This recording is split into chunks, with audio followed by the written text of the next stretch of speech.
हूं दीपाली राणा, आप देख रहे हैं कमोडिटी कॉल और बात करेंगे किस तरीके का रुझान देखने को मिल रहा है कमोडिटी मार्केट में, स्पेशली जिस तरीके की सोइंग के आंकड़े रबी सीजन में दिखाई दे रहे हैं। इंटरेस्टिंग ये है कि अगर 31 अक्टूबर तक के आंकड़े देखेंगे तो रबी सीजन की बुआई 15% बढ़ी है, लेकिन ये तेजी मक्का, धान, ज्वार को छोड़कर देखने को मिली है। तो क्या इन तीनों फसलों की जो बुआई है वो पिछले साल से कितनी कम है, क्या स्थिति है ओवरऑल इन फसलों की या बाकी फसलों की, इस पर बातचीत करेंगे। हमारे साथ दो मेहमान इस मुद्दे पर बातचीत करने के लिए मौजूद रहेंगे। सतीश उपाध्याय हमारे साथ हैं, अनिल छत्तर भी हमारे साथ हैं, जिनसे हम मस्टर्ड ऑयल, बाकी ऑयल्स के प्रोडक्शन पर बातचीत करेंगे और सतीश जी से पल्सेस की स्थिति को समझेंगे और स्ट्रैटेजीज पर बातचीत करने के लिए प्रति फिनमार्ट के डायरेक्टर मनोज कुमार जैन और एसएसजे फाइनेंस सिक्योरिटीज के वी प्रियंक उपाध्याय हमारे साथ बने हुए हैं। सतीश जी नमस्कार, स्वागत है आपका। तो सबसे पहले तो इनफैक्ट जो आंकड़े आए हैं सो फार वो एक बार लेकर आते हैं व्यूअर्स के लिए। जो टोटल सोइंग एरिया है अंडर ऑल रबी क्रॉप्स वो लगभग 75.8 लाख हेक्टेयर पहुंचा है, यानी पिछले साल के मुकाबले ये जंप लगभग 15% के आसपास रहा है। इंपॉर्टेंट ये है कि मेज, पैडी, ज्वार इनको छोड़ दे तो बाकी विंटर क्रॉप्स की जो एक्रेज है वो बढ़ता हुआ दिखाई दिया है, जैसे कि व्हीट हुआ, चना हुआ, मसूर हुआ। इसकी वजह से जो टोटल पल्सेस का एरिया है वो लगभग 26% बढ़ता हुआ दिखाई दे रहा है। तो जहां पर पहले स्थिति बेहतर दिखाई दे रही है उसको जानते हैं, बाकी फसलों की भी बात करेंगे। तो सतीश जी सबसे पहले तो ओवरऑल जो सोइंग दिखाई दे रही है पल्सेस की, वो किस तरीके के आंकड़े दिखाई दे रहे हैं, किस तरीके के एक्रेज है, क्या वाकई में इतना कंफर्ट दिख रहा है, फिर चाहे वो व्हीट की बात हो, चने की बात हो या फिर मसूर जैसी दालों की बात क्यों ना हो। थैंक यू दीपाली जी। ऐसा है कि अभी सोइंग चल रही है और विंडो ओपन है अभी दिसंबर एंड जनवरी के फर्स्ट सेकंड वीक तक, और कुछ अभी ये साइक्लोनिक रेन आने की वजह से कहीं पे थोड़ा लॉस भी हुआ है तो कहीं पे बहुत अच्छी सोइंग हुई है। बट एक चीज बहुत क्लियर है कि इस बार मॉइस्चर लेवल बहुत अच्छा है जमीन में, पानी का लेवल काफी अच्छा है और इस बार हमारे को ऐसा लगता है कि सोइंग बढ़ के होनी चाहिए। जो गवर्नमेंट के अभी फिगर आ रहे हैं ये तो रियलिटी में अभी धीरे धीरे अभी और जैसे फिगर आएंगे वो और क्लियर होगा, बट एज ऑन डेट अभी सोइंग काफी अच्छी है। कुछ राज्यों में जहां साइक्लोनिक रेन्स हुए थे या जहां पे कहीं कहीं पे कुछ पॉकेट्स में ऐसा भी हो रहा है कि वहां पे रीसोइंग भी करनी पड़ रही है, बिकॉज ये जो बारिशें हुई है लास्ट वीक में और अभी भी बारिशें चल रही है, एक दो दिन और भी बारिशें दिख रही है, तो उसका इम्पैक्ट क्या आता है। और दूसरा सोइंग इन टोटलिटी में चने में भी ठीक रहेगी, मसूर भी अच्छी है, गवर्नमेंट के फिगर तो काफी अच्छे बता रहे हैं। अभी हमको ये और अभी प्रीमैच्योर होगा ये सब बोलने को, बट धीरे धीरे ये फिगर्स का और क्लैरिटी होते जाएगी। अच्छा, तो यानी सतीश जी मान कर चलें, जैसे आपने कहा कि अभी भी सोइंग हो रही है, अगले 3-4 हफ्तों में जो आंकड़े हैं वो और बेहतर होते हुए दिखाई देंगे, तो मानकर चले कि in coming probably 4 weeks 5 weeks picture ज़्यादा क्लियर होगी हमारे सामने और इनफैक्ट जो एस्टिमेट्स हम लगा रहे हैं शायद उससे बेटर एस्टिमेट्स हो सकते हैं। प्लस अगर हम की स्टेट्स की बात करें तो मान के चले पंजाब हो या उत्तर प्रदेश हो, मध्य प्रदेश हो, यहाँ पर ओवरऑल यहाँ से आंकड़े बेहतर होते हुए दिखाई देंगे। या हो सकता है, बट देखिए पल्सेस का जो सोइंग होता है वो मेजरली सेंट्रल इंडिया में, जैसा महाराष्ट्र, एमपी, राजस्थान और गुजरात, ये चने की बेसिकली यहाँ सोइंग ज्यादा होती है और मसूर की सोइंग होती है एमपी और यूपी में। तो एज ऑन डेट तो मॉइस्चर लेवल अच्छा है, सोइंग के इंडिकेशन के फिगर भी अच्छे आ रहे हैं, बट अपने को देखना है, आप देखोगे कि मेज ने बहुत बड़ी बढ़त ले ली है। मेज की सोइंग के आंकड़े और फिगर ये चने के भी ऊपर गए हैं अभी इस साल, जो 14 पॉइंट समथिंग आ रहा है तो चने से भी ऊपर जा रहा है। दूसरा और इनको देखना है कि इनको अगर रिटर्न्स अच्छे मिलते हैं, नहीं तो क्या होता है गेहूं में यील्ड अच्छा आता है, रिटर्न अच्छा आता है, तो वो भी अभी अपने को और देखना है कि जैसा जैसा प्रोग्रेस होगा कि फार्मर्स का क्या रूप बनता है। ये गवर्नमेंट ने अपने इंडिकेशंस दिए, गवर्नमेंट की अपनी इच्छा बताई है, बट रियलिटी में किसान कितना चना लगाएगा, किसान कितना मसूर लगा रहा है, किसान कितना मटर लगा रहा है, वो और आगे देखना है। अभी प्री मैच्योर है, बहुत अर्ली स्टेज है कुछ भी कमेंट करना। बट एक चीज कॉमन है कि इस साल बाय टोटलिटी में मॉइस्चर लेवल बहुत अच्छा रहा है जमीन में, और दूसरा और बारिश के अभी तक भी सिचुएशन अच्छी है, तो ये चीज जरूर है कि इस बार क्रॉप अच्छी आनी चाहिए। अच्छा, एक चीज और बताइए सतीश जी, चलिए ठीक है सरकार के आंकड़े हैं, शुरुआती स्थिति है, शायद प्रीमेच्योर है कमेंट करना, बट सो फार आपके अंडरस्टैंडिंग के हिसाब से स्पेशली मेज, पैडी या फिर ज्वार की स्थिति कैसे दिख रही है सोइंग की? अभी मेज का तो फिगर बढ़ के आ रहा है, पैडी थोड़ा कम दिख रहा है ना। और जवार भी अभी अभी मैं बता रहा हूँ ना आपको, अभी काफी प्री मैच्योर है और कई जगह पे रिसोइंग भी हो रही है। अभी हम जो ट्रैक कर रहे हैं, गुजरात में ऐसा सीन हो गया कि गुजरात में कई जगह रिसोइंग हो रही है। परसों मैं ट्रैवल में महाराष्ट्र की जाता तो वहाँ पे कुछ जगह पे रिसोइंग हो रही है, क्योंकि ये जो बारिश हुई है इमीडिएट सोइंग के बाद अगर ज्यादा बारिश हो जाती है तो वो डिस्टर्ब हो जाती है वहाँ की क्रॉप, तो उनको रिसोइंग ही करनी पड़ती है। तो ये अभी और देखते हैं 2-3 वीक में और पिक्चर ज्यादा क्लियर होगा। बट इन टोटलिटी एक चीज क्लियर है कि क्रॉप इस बार अच्छी आनी चाहिए। आगे वेदर और आगे ठंड अगर बहुत ज्यादा पड़ती है तो उसका क्या नुकसान होता है, क्योंकि इस बार ये अनुमान लगाया जा रहा है कि इस बार ठंड बहुत ज्यादा पड़ने वाली है। अगर ठंड कुछ ज्यादा पड़ेगी तो उसके भी रिवर्स इम्पैक्ट क्रॉप पे होते हैं, तो वो सब देखना है। अगर और बहुत ज्यादा लेट सोइंग होगा तो फिर उधर यील्ड पर भी इफेक्ट पड़ता है। तो ये सारे परमिटेशन कॉम्बिनेशन का क्या रिजल्ट निकलता है वो अभी देखते हैं। बट इनिशियली गुड न्यूज यही है कि सोइंग की फिगर्स गवर्नमेंट के भी अच्छे आ रहे हैं और जहाँ पे बात हो रही है वहाँ पे भी सोइंग ठीक दिख रही है अभी हाल फिलहाल में। ओके, एक final comment Satish ji, pricing को लेकर इन जनरल अगर हम पल्सेस की बात करें तो हमने पल्सेस के प्राइसेस काफ़ी स्टेबल देखे हैं। मान के चलें कि इसी ट्रैजेक्टरी में रहेंगे या फिर अगर नंबर्स बेहतर आते हैं तो थोड़ा बहुत इम्पैक्ट दिख सकता है भाव पर? ऑब्वियसली देखो, ये तो एसएनडी है, डिमांड और सप्लाई का पोजीशन है। अगर सप्लाई बहुत ज्यादा बढ़ेगी तो थोड़े प्राइसेस नीचे आएंगे। बट देखने में आ रहा है कि अभी जो प्राइस ट्रेंड चल रहा है बहुत बड़ा चेंज दिखता नहीं है ना। और मंदी अब यहाँ से कोई चीज में लगती नहीं है, तो तेजी कितनी आ सकती है वो डिमांड पर डिपेंड करता है। बट बाकी बहुत बड़ा मतलब ऐसा कोई बहुत वास्ट चेंज वाली बात नहीं है। 5-10% की तेजी आ जा सकती है। ऊपर अभी फिलहाल जस्ती नहीं है और दिखती नहीं है कोई हिसाब से। ओके, चलिए शुक्रिया सतीश जी हमसे बातचीत करने के लिए इस मुद्दे पर। हमारे साथ अनिल छत्तर भी मौजूद हैं, उनसे समझते हैं ऑयल सीड्स की सिचुएशन कैसी बनी हुई है।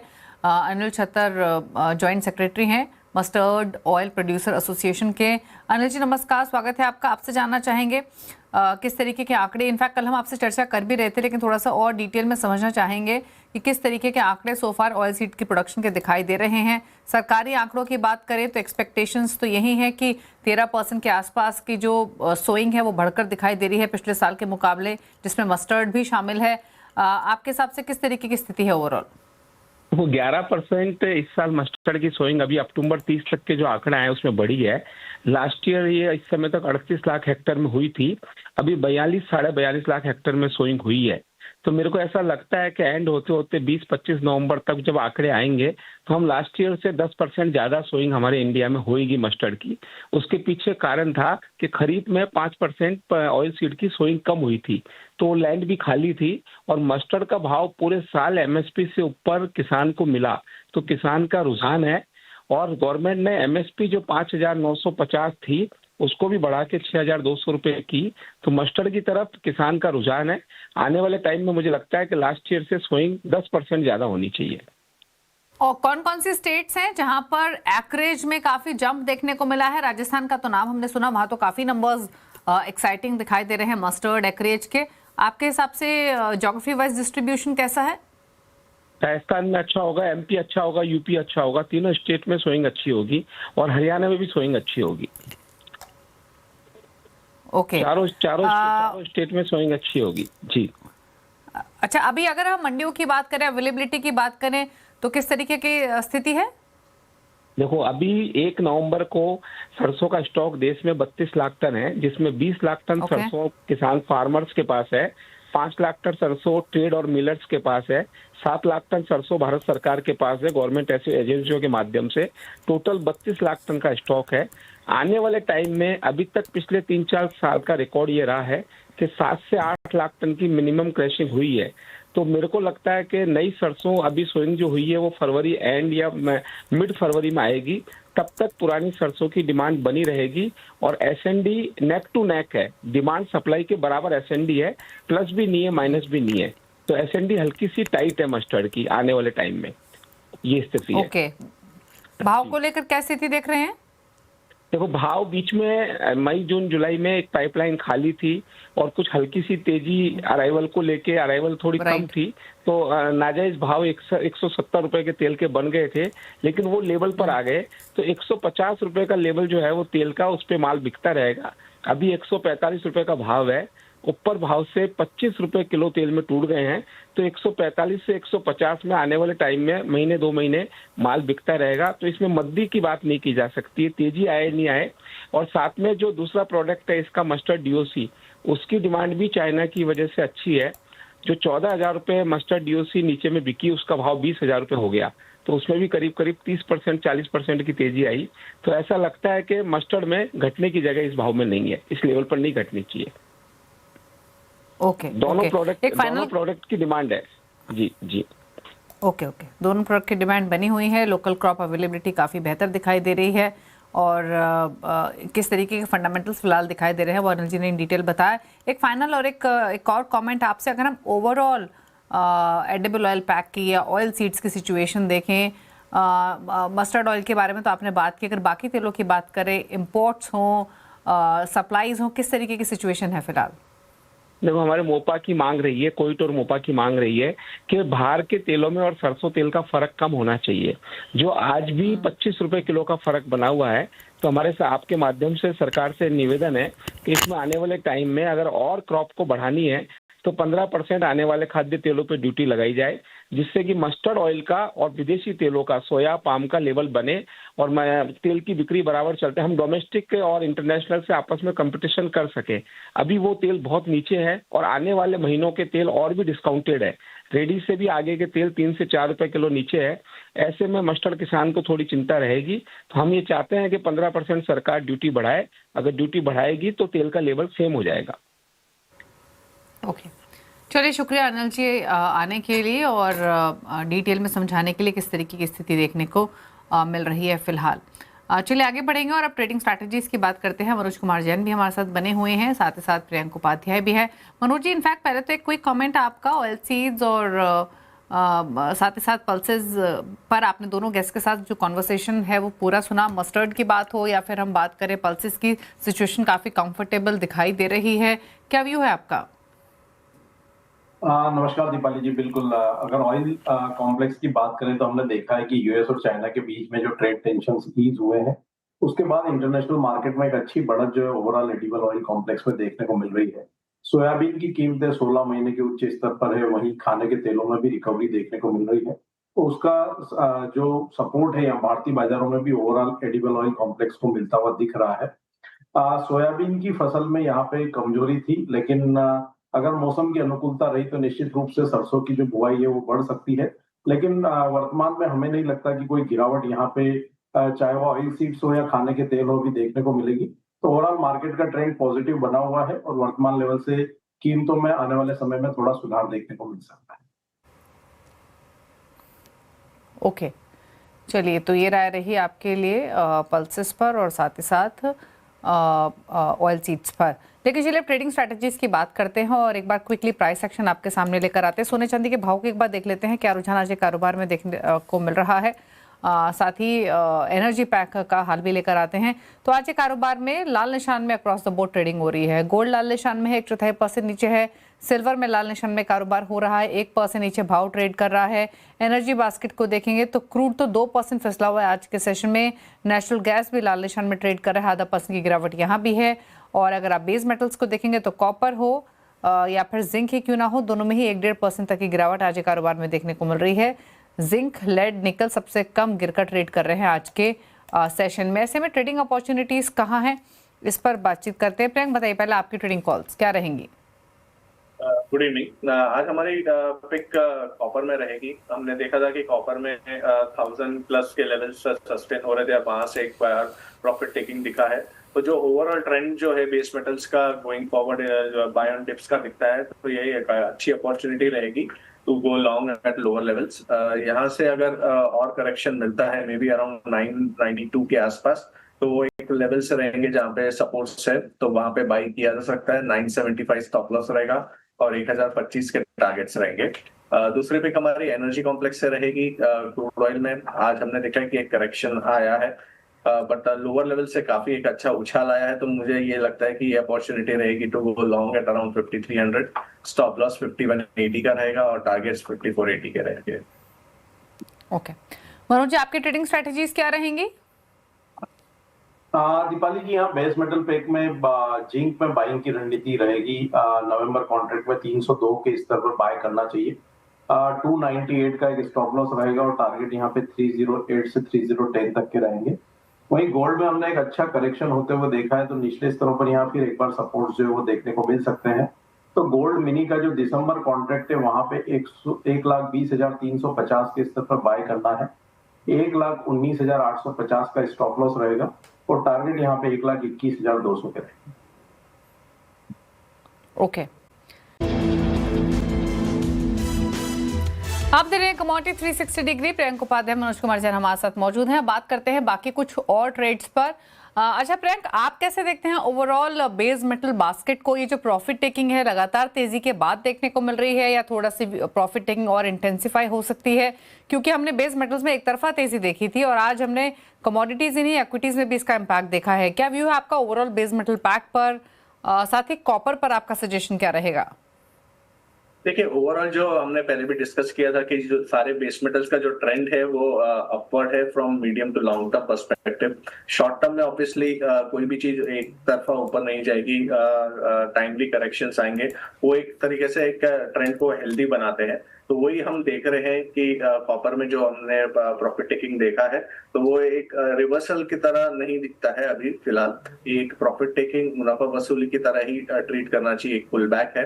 तो जिस तरह से लॉन्गर टर्म ट्रेंड अप है, तो उसकी वजह से मुझे लगता है कि ये बाय ऑन डिप्स की स्ट्रैटेजी अपनानी चाहिए from short to medium term perspective. जो हमने ये प्रॉफिट टेकिंग देखी है उसका एक कारण ये भी है कि जो डॉलर इंडेक्स में हमने एक रैली आते हुए देखी है, अभी 100 के आसपास के ट्रेड्स हो रहे हैं डॉलर इंडेक्स में, और मुझे लगता है कि ये डॉलर इंडेक्स की रैली कहीं ना कहीं अराउंड 100-102 के जोन में फिजल आउट होगी और फिर से डॉलर इंडेक्स में एक U turn on the down side दिख सकता है। तभी एक हम देखेंगे कि सपोर्टिंग फैक्टर्स रहेंगे कमोडिटीज एज अ बास्केट के लिए। तो कॉपर मुझे लगता है कि जो करेक्शन आया है वो एक अपॉर्चुनिटी रहेगी to go long at lower levels. Okay, तो ये कॉपर पर सलाह रही और ओवरऑल बेस मेटल पैक पर।